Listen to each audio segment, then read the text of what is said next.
اہل حدیث ہیں ہم، قرآن کے ہیں سپاہی۔ مولانا ابوالعلا مودودی صاحب، ان کے زمانے کے لوگوں نے مشورہ دیا تھا کہ اپنا نام تبدیل کر لیں، ابوالعلا مودودی کہنے کے بجائے ابوالعلی کر لیں، یا ایسا کچھ کر لیں، یا اس کو تبدیل کر لیں۔ بہرحال ابوالعلا مودودی صاحب مشہور و معروف مصنف گزرے ہیں۔ ان کی جو روٹینی تعلیم تھی وہ دینی تعلیم نہیں تھی۔ انہوں نے اپنے مطالعے سے علم حاصل کیا، اور علم حاصل کرنے کے بعد انہوں نے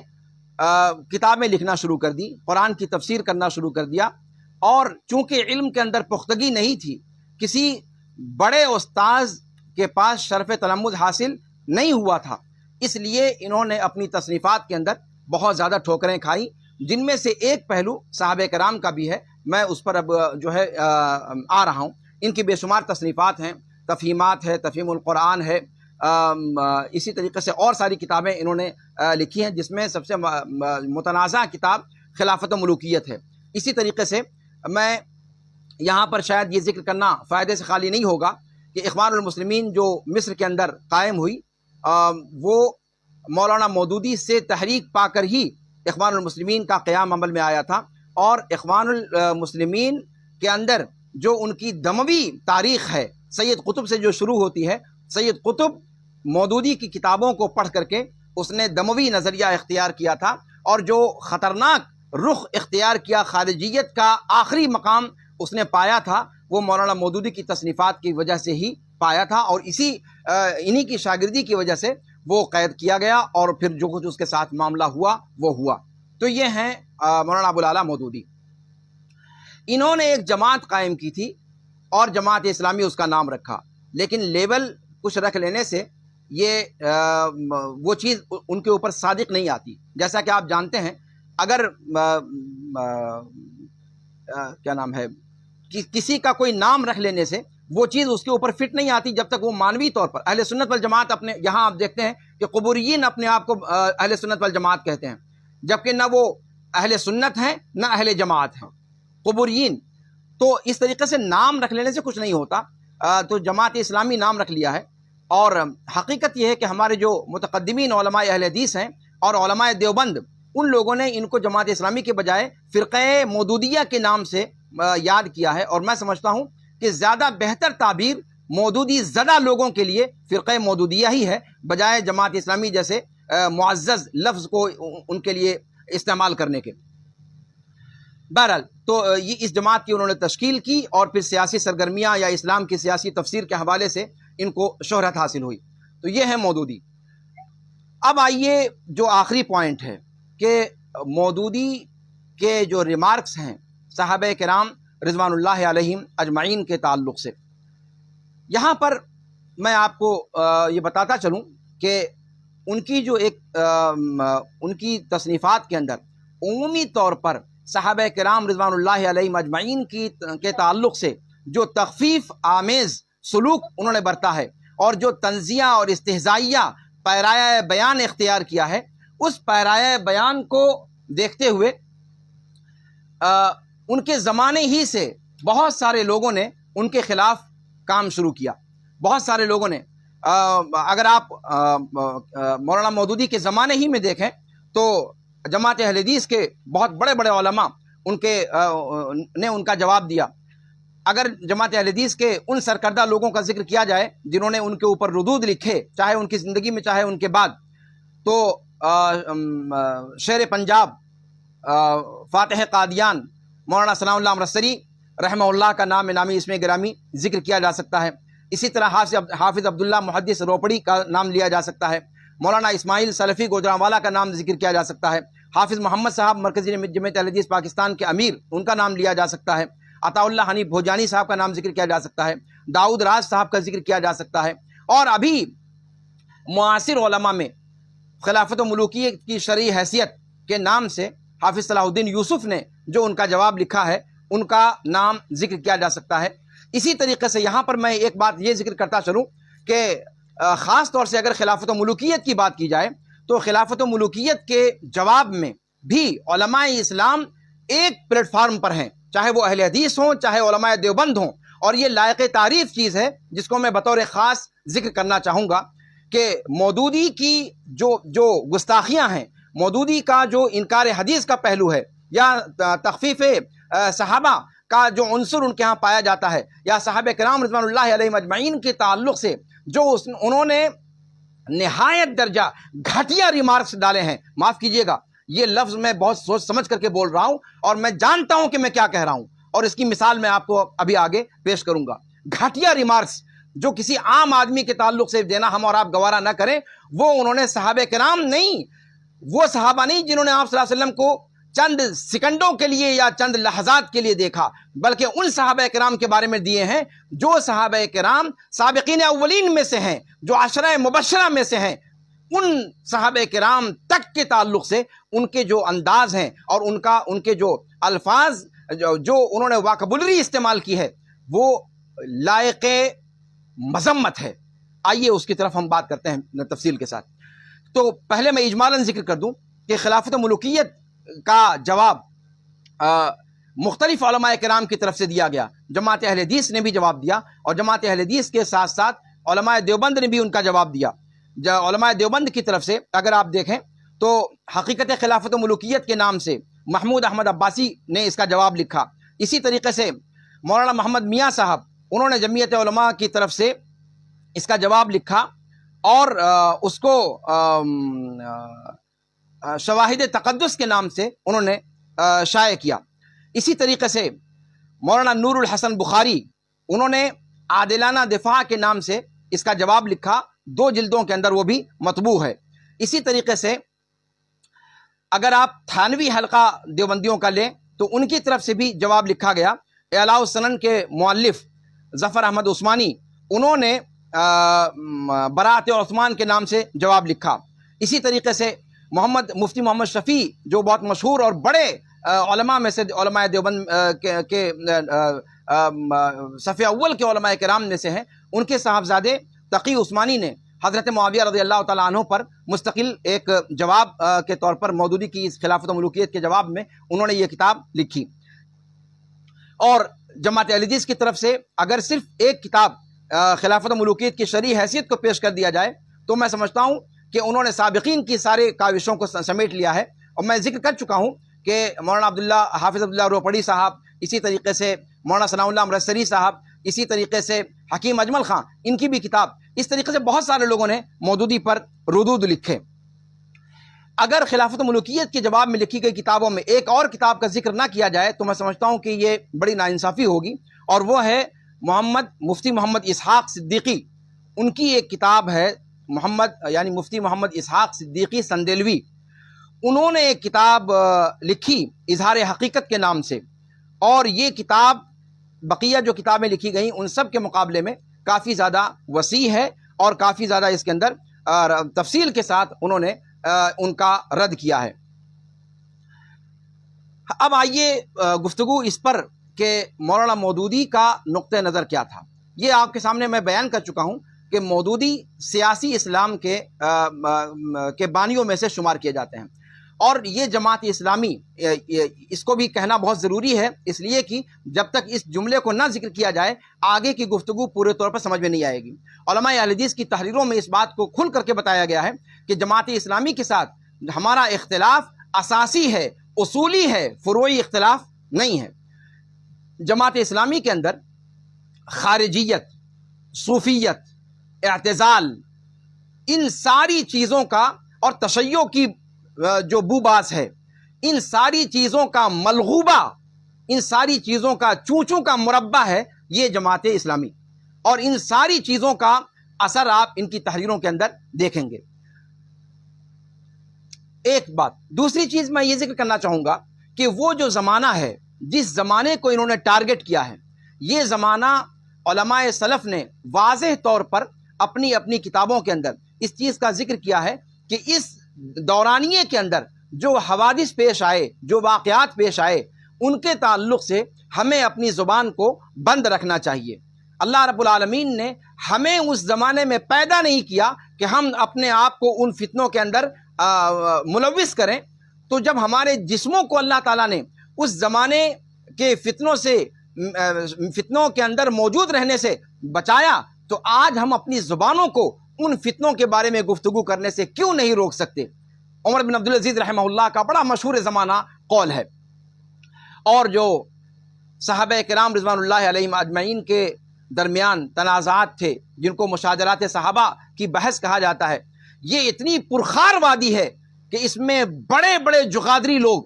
اپنے آپ کو سنبھال نہیں پاتے۔ اسی لیے جو سلف کا طریقہ ہے کہ مشاجرات صحابہ کے تعلق سے اپنی زبان کو روکتے ہیں، اس لیے کہ صحابہ کرام کے درمیان، چاہے وہ حضرت عثمان اور علی کے درمیان کا معاملہ ہو، عثمان رضی اللہ تعالیٰ عنہ اور دیگر صحابہ کرام کے درمیان کا معاملہ ہو، یا پھر معاویہ اور علی کے درمیان کا معاملہ ہو، یا پھر عبداللہ بن زبیر کا، عمرو بن عاص کا، اور جتنے صحابہ اس سلسلے میں مطعون کیے جاتے ہیں، ان سارے لوگوں کی جو کچھ بھی باتیں تھیں، ان کے جو بھی اختلافات تھے، ان سارے اختلافات کو رب العالمین جانتا تھا، اور اس ساری حقیقت کو جاننے کے بعد بھی رب العالمین نے انہیں رضی اللہ عنہم ورضوا عنہ کا سرٹیفکیٹ عطا کر دیا۔ اس کا مطلب یہ ہے کہ ان میں سے اگر کسی سے کوئی لغزش ہوئی تھی تو ان لغزشوں کو، ان خطاؤں کو جاننے کے باوجود رب العالمین نے ان کی مغفرت فرما دی ہے، اور وہ سارے کے سارے جنت کے اندر ایک دوسرے کے سامنے گاؤ تکیہ لگائے ہوئے ایک دوسرے کے آمنے سامنے بیٹھے ہوئے ہوں گے۔ تو ان کا تو بیڑا پار ہے، لیکن ان کے معاملات میں اپنی زبانوں کو آلودہ کر کے ہم اپنا انجام کیا کرنے جا رہے ہیں، اس بات کی فکر ہمیں کرنی چاہیے۔ لیکن مودودی جیسے لوگ اس طرح کی باتوں کو نہیں سوچتے، انہیں اس میں مزہ آتا ہے، چونکہ ان کے اندر جو غوغائیت کا، ان کے اندر جو خارجیت زدہ جو جراثیم تھے، ان جراثیم نے ان کو کسی پہلو قرار نہیں لینے دیا، یہاں تک کہ انہوں نے صحابہ کرام رضوان اللہ علیہم اجمعین کی عزت کا، ان کے تقدس کا، ان کے عظمت کا، ان ساری چیزوں کا کوئی خیال نہیں رکھا، اور اپنی زبان کو ننگی تلوار بنا کر کے انہوں نے صحابہ کرام رضوان اللہ علیہم اجمعین کے بارے میں اول جلول باتیں کہیں۔ آئیے ذرا سا دیکھتے ہیں کہ معاملہ کیا تھا۔ سب سے پہلے ہم اس سلسلے میں خلافت و ملوکیت کی اگر بات کریں تو خلافت و ملوکیت ہی کی کتاب اگر دیکھیں تو عثمان رضی اللہ تعالیٰ عنہ کی شہادت سے معاملہ شروع ہوتا ہے۔ عثمان بن عفان رضی اللہ تعالیٰ عنہ کی شہادت، پھر اس کے بعد جنگ جمل، پھر جنگ صفین، یہ سارے جو واقعات ہوئے، ان واقعات کا تذکرہ کرتے ہوئے مودودی نے خلافت و ملوکیت کے اندر یہ تاثر دینے کی کوشش کی ہے کہ عثمان رضی اللہ تعالیٰ عنہ کے زمانے میں جو حالات تھے، ان حالات نے خلافت کو ملوکیت میں تبدیل کرنے میں بنیادی رول ادا کیا، جو ان کا کہنا تھا۔ لیکن اس کے اندر کیا حقیقت ہے، ہم اس کو آگے دیکھیں گے۔ مودودی کیا سمجھتے ہیں؟ ان کا بنیادی نقطہ نظر یہ ہے کہ خلافت راشدہ اس زمانے میں ایک مثالی نظام تھا، لیکن بعد کی ریاستیں، خلافت امویہ خاص طور پر، یہ اسلامی نظام کی نمائندہ نہیں رہیں بلکہ ملوکیت میں تبدیل ہو گئیں۔ لیکن اگر بات خلافت راشدہ کی ہی اگر کی جائے تو خلافت راشدہ تک کو تو انہوں نے نہیں چھوڑا۔ ہم بات کہاں سے شروع کر رہے ہیں؟ بات شروع کر رہے ہیں عثمان رضی اللہ تعالیٰ عنہ کی شہادت اور شہادت سے پہلے کے واقعات۔ انہوں نے عثمان رضی اللہ تعالیٰ عنہ پر دنیاوی سیاست کرنے کا الزام لگایا، اقربا پروری کا الزام لگایا، اسی طریقے سے انہوں نے اور ساری باتیں تہمت کے طور پر عثمان بن عفان رضی اللہ تعالیٰ عنہ کے تعلق سے ذکر فرمائیں۔ اور عثمان رضی اللہ تعالیٰ عنہ یہ کون ہیں جن کا مقام ابو بکر صدیق کے اور عمر ابن خطاب رضی اللہ تعالیٰ عنہ کے بعد تیسرے نمبر پر امت کے اندر ہے، ان کی شخصیت کو بھی داغدار کرنے میں مودودی نے کوئی کسر نہیں اٹھا رکھی۔ کہتے ہیں کہ عثمان بن عفان رضی اللہ تعالیٰ عنہ کی اقربا پروری اور نرمیاں انہوں نے اسلام کے نظام کو متاثر کیا۔ اور پھر عثمان سے اگر آگے بڑھیں معاویہ رضی اللہ تعالیٰ عنہ کے تعلق سے، تو معاویہ رضی اللہ تعالیٰ عنہ کے بارے میں سب سے بڑا الزام وہ لگاتے ہیں کہ انہوں نے خلافت کو شخصی بادشاہت میں تبدیل کر دیا۔ ایک الزامی جواب بھی اس کا دیا جا سکتا ہے، اگر ہم تفصیل میں ابھی جائیں، تفصیل میں تھوڑی سی میں جانے کی اجازت طلب کروں گا۔ عبدالسلام صاحب آن لائن آ گئے ہیں، لگتا ہے کچھ ہدایت دینا چاہتے ہیں، لیکن آپ نے اشارہ کیا تھا کہ تھوڑا سا وقت دیں گے، اس لیے کہ اصل موضوع اب شروع ہو رہا ہے۔ جی، تو جی جی ضرور ضرور انشاءاللہ. معاویہ رضی اللہ تعالیٰ عنہ کے تعلق سے جو یہ کہتے ہیں کہ خلافت کو انہوں نے ملوکیت میں تبدیل کیا، میں الزامی ایک جواب دیتا ہوں. دیکھیے، معاویہ رضی اللہ تعالیٰ عنہ یا علی رضی اللہ تعالیٰ عنہ، ہم ان کو بھی مانتے ہیں اور ان کو بھی مانتے ہیں. علی رضی اللہ تعالیٰ عنہ ظاہر سی بات ہے فضل میں، مقام میں، مرتبے میں معاویہ رضی اللہ تعالیٰ عنہ سے کہیں افضل اور کہیں برتر ہیں، اور حق علی رضی اللہ تعالیٰ عنہ کے ساتھ تھا. لیکن اگر یہ الزام آپ معاویہ پر لگاتے ہیں کہ معاویہ رضی اللہ تعالیٰ عنہ نے خلافت کو ملوکیت سے تبدیل کیا، تو جو واقعات تاریخ میں پیش آئے ہیں، ایمانداری کے ساتھ ذرا سا جائزہ لے کر کے مجھے بتائیے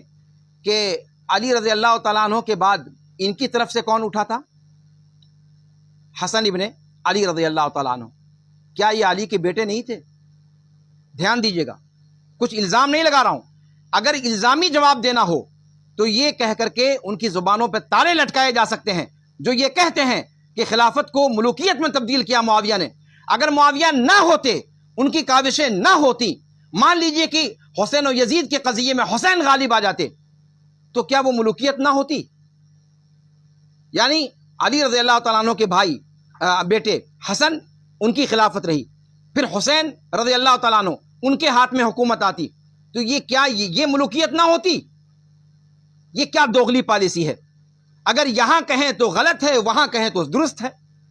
تو اس کا مطلب یہ ہے کہ تاریخی واقعات کا تسلسل بتلاتا ہے کہ اصلاً یہ الزام باطل ہے، اس کے اندر کوئی دم خم اور حقیقت نہیں ہے. آئیے تھوڑی سی تفصیل کی طرف میں آتا ہوں کہ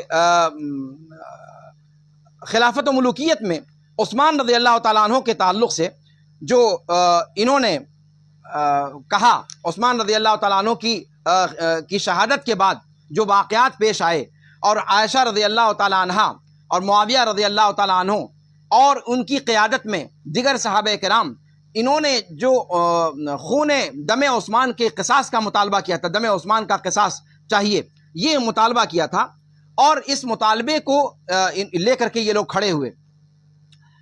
اس تعلق سے مودودی کے الفاظ آپ سنیے. کہتے ہیں کہ اکابر صحابہ کا حضرت علی کی بیعت سے الگ رہنا، یہ طرز عمل اگرچہ ان بزرگوں نے انتہائی نیک نیتی کے ساتھ محض فتنے سے بچنے کی خاطر اختیار فرمایا تھا، لیکن بعد کے واقعات نے ثابت کر دیا کہ جس فتنے سے وہ بچنا چاہتے تھے، اس سے بدرجہ زیادہ بڑے فتنے میں ان کا یہ فعل الٹا مددگار بن گیا. یہ ان صحابہ کرام کے بارے میں مودودی کہہ رہے ہیں جن صحابہ کرام نے نہ معاویہ کا ساتھ دیا رضی اللہ عنہ وارضہ، نہ علی رضی اللہ تعالیٰ عنہ کا ساتھ دیا، بلکہ انہوں نے غیر جانبدار رہنا گوارا کیا اور اس کو انہوں نے ترجیح دی اور اس کو فتنہ سمجھا انہوں نے، اور اس فتنے سے اپنے آپ کو الگ رکھا. ان صحابہ کرام کی تعداد کے بارے میں انہوں نے کیا کہا کہ اکابر صحابہ کا علی رضی اللہ عنہ کی بیعت سے الگ رہنا،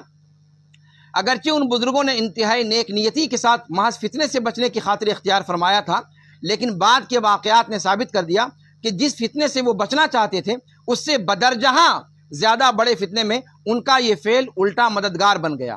وہ بہرحال امت کے نہایت با اثر لوگ تھے، ان میں سے ہر ایک ایسا تھا جس پر ہزاروں مسلمانوں کو اعتماد تھا، ان کی علیحدگی نے دلوں میں شک ڈال دیے. خلافت و ملوکیت صفحہ نمبر 124. اب یہ بتائیے کہ یہ جو ان صحابہ کے بارے میں کہہ رہے ہیں جنہوں نے نہ اس گروپ کا ساتھ دیا نہ اس گروپ کا ساتھ دیا، بلکہ اپنے آپ کو علیحدہ رکھا، ان کے بارے میں جب یہ کہہ رہے ہیں وہ، تو جو لوگ معاویہ رضی اللہ تعالیٰ عنہ کے ساتھ تھے اور معاویہ رضی اللہ تعالیٰ عنہ، ان کے بارے میں یہ کیا کہیں گے؟ آپ اندازہ لگائیے، اس کے بارے میں ابھی آگے گفتگو کرتا ہوں. حقیقت یہ ہے کہ مودودی کا یہ کہنا سوائے خوش فہمی کے اور کچھ نہیں ہے. ان حضرات کا طرز عمل جو ان صحابہ کرام نے علیحدگی کا فیصلہ کیا تھا، یہ طرز عمل اللہ کے رسول صلی اللہ علیہ وسلم کے ارشادات پر مبنی تھا. متعدد حدیثوں کے اندر اللہ کے رسول صلی اللہ علیہ وسلم نے فتنوں سے بے تعلق رہنے کی وصیت صحابہ کرام کو کی تھی، اور با اتفاق محدثین یہ فتنوں کا جو ذکر اللہ کے رسول صلی اللہ علیہ وسلم نے فرمایا تھا، ان فتنوں سے مراد یہی مشاجرات صحابہ کا فتنہ تھا، جیسا کہ امام بخاری نے کتاب الفتن کے اندر واضح طور پر ذکر فرمایا ہے. جس روش کو نبی کریم صلی اللہ علیہ وسلم نے ہدایت دی تھی صحابہ کو اختیار کرنے کی، اس روش کو صحابہ کرام نے جن صحابہ کرام نے اختیار کیا ان پر یہ تنقید کر رہے ہیں، جبکہ ان صحابہ کرام کا طرز عمل شیرازے کو منتشر ہونے سے بچانے کے لیے تھا اور سراسر وہی مصلحت تھا۔ لیکن معاملہ کیا ہے کہ مودودی صاحب سبائیت زدہ ذہن رکھنے والے ہیں، اور یہ فتنے جن کی پشت پر دراصل یہود تھے،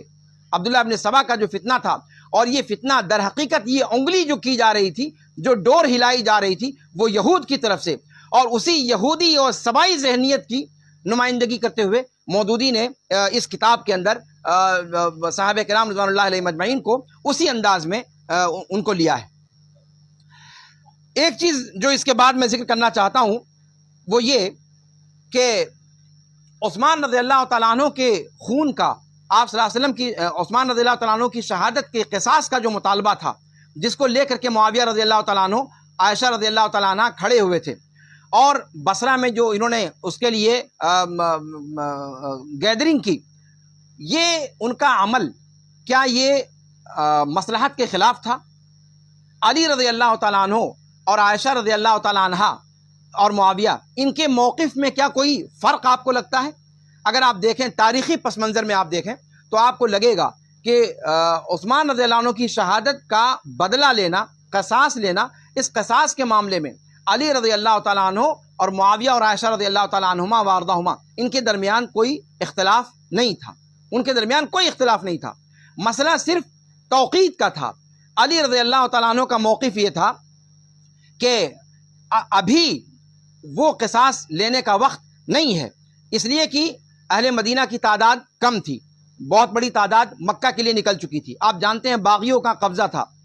کئی سو باغی جو مصر سے آئے ہوئے تھے، ان لوگوں نے اپنی زمام کار اپنے ہاتھ میں لے رکھی تھی، جنہوں نے عثمان رضی اللہ تعالیٰ عنہ کو شہید کیا تھا۔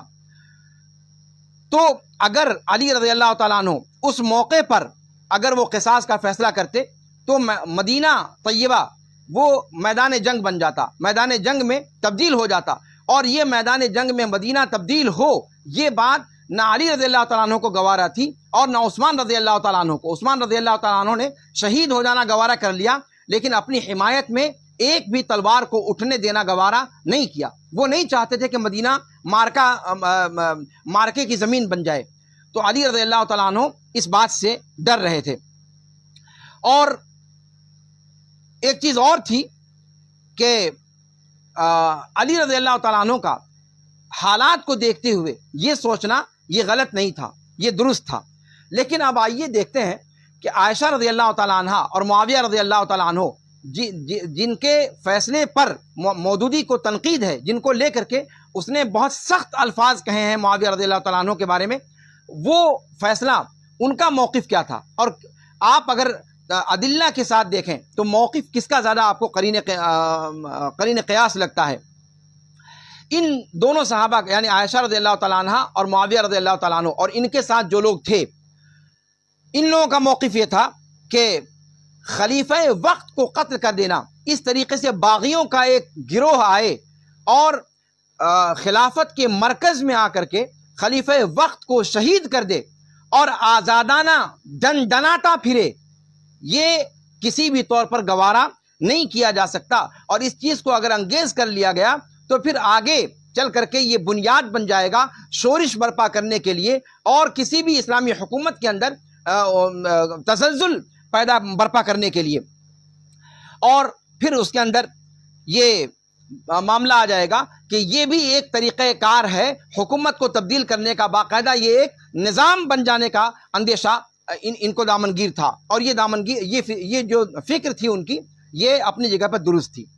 یہاں پر ایک چیز میں یہ صاف کر دینا چاہتا ہوں کہ معاویہ رضی اللہ تعالیٰ عنہ یا عائشہ رضی اللہ تعالیٰ عنہ،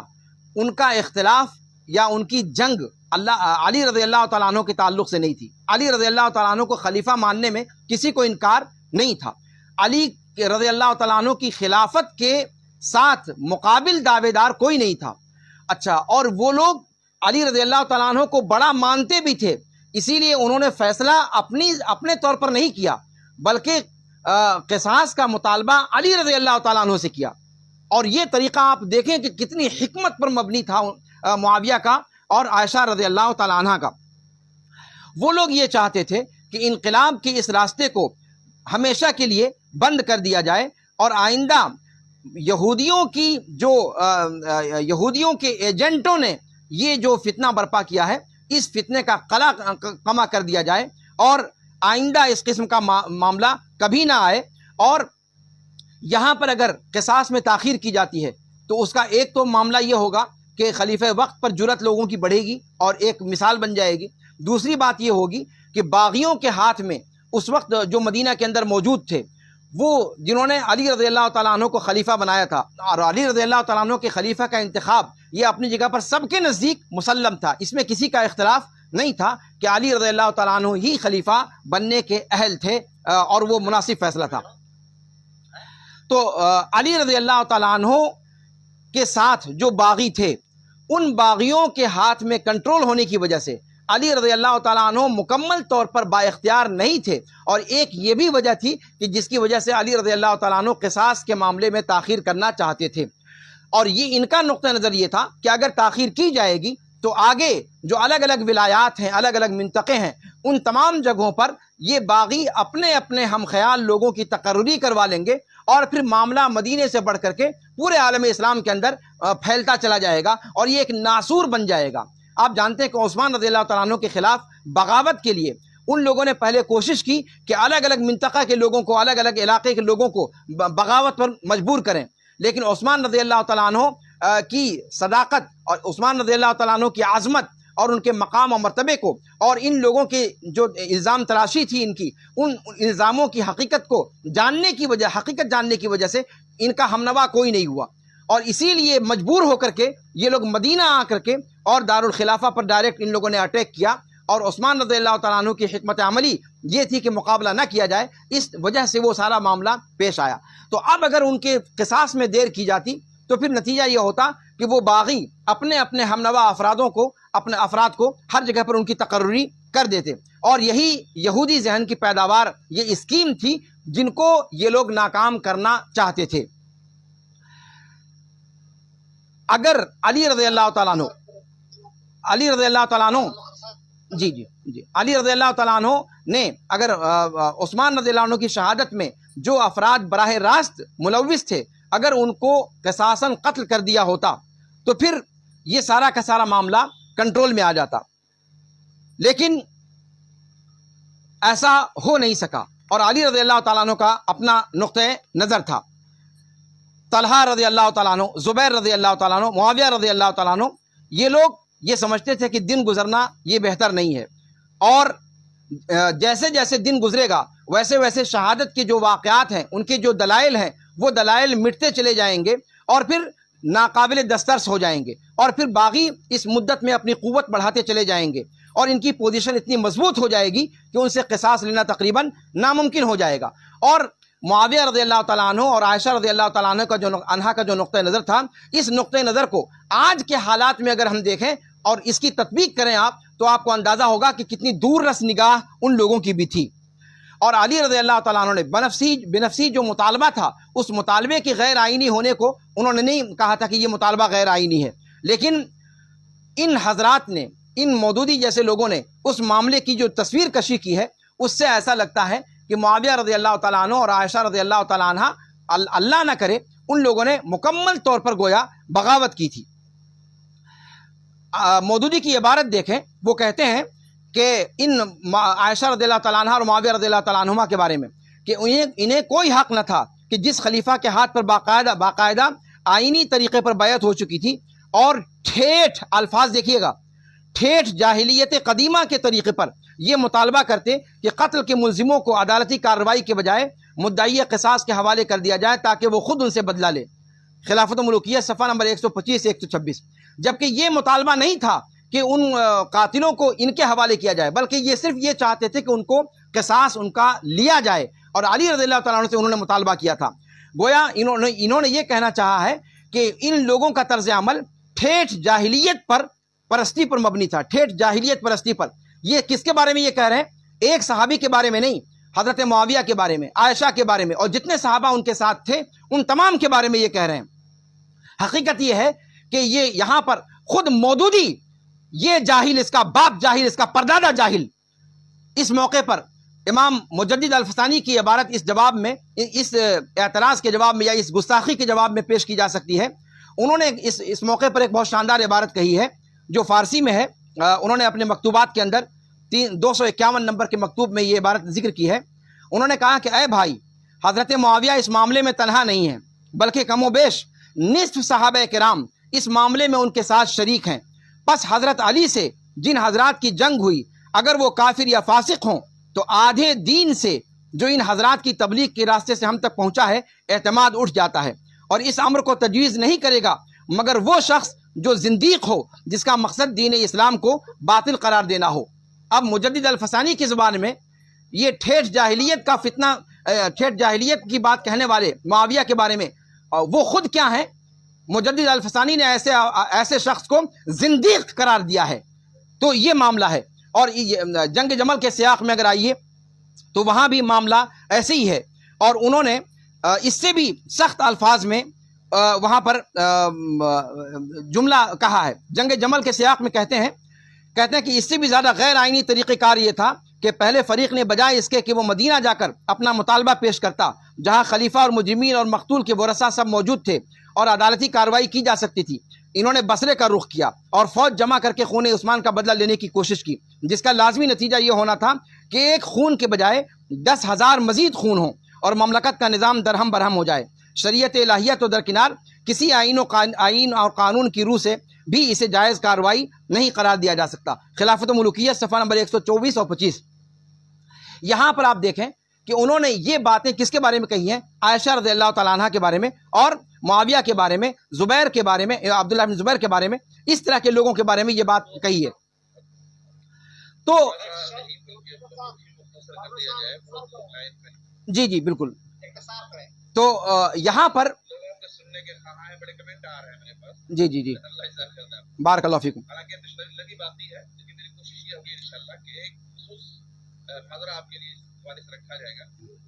جی بات سمیٹ رہا ہوں اپنی۔ تو یہ جنگ جمل کے سیاق میں یہ جو مودودی کی عبارت ہے، اس کے اندر آپ دیکھیں کہ انہوں نے ان لوگوں کے اوپر یہ ذمہ داری گویا ڈال دی کہ وہاں جا کر کے، آپ جانتے ہیں کہ عائشہ رضی اللہ تعالیٰ عنہ حج کے لیے گئی ہوئی تھی،